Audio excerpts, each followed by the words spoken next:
মানুষের চরিত্রের অলংকার কি? সম্পদ, ক্ষমতা, নাকি রূপ সৌন্দর্য?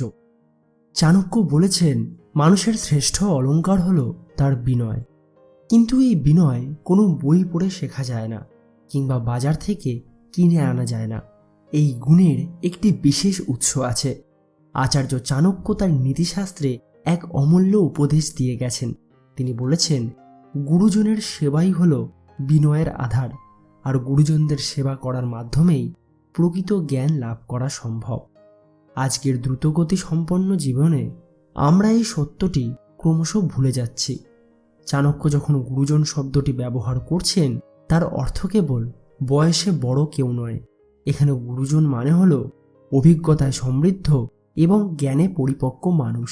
একজন মানুষ কয়েক দশক ধরে জীবনের যে চড়াই উতরাই দেখেছেন, তা কোনো পাঠ্য বই আপনাকে শেখাতে পারবে না। কেন আমরা তাদের সেবা করব? কারণ সেবা করার মাধ্যমেই মনে বিনয় বা নম্রতা আসে।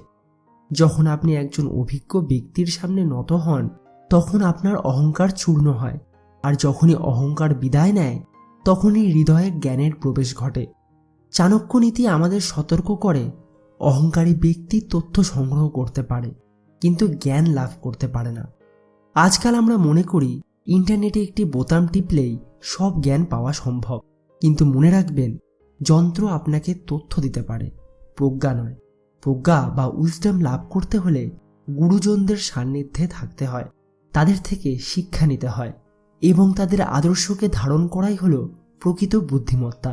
যারা অভিজ্ঞ ও জ্ঞানী, তাদের সেবা করার অর্থ হলো নিজের ভবিষ্যতের পথকে মসৃণ করা।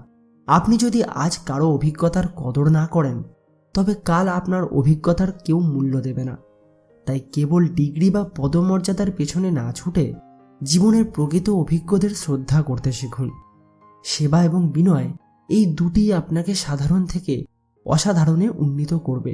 মনে রাখবেন, বৃক্ষ যত ফলে সমৃদ্ধ হয়, সে ততটাই মাটির দিকে ঝুঁকে থাকে। বিনয়ই আপনার প্রকৃত শক্তি।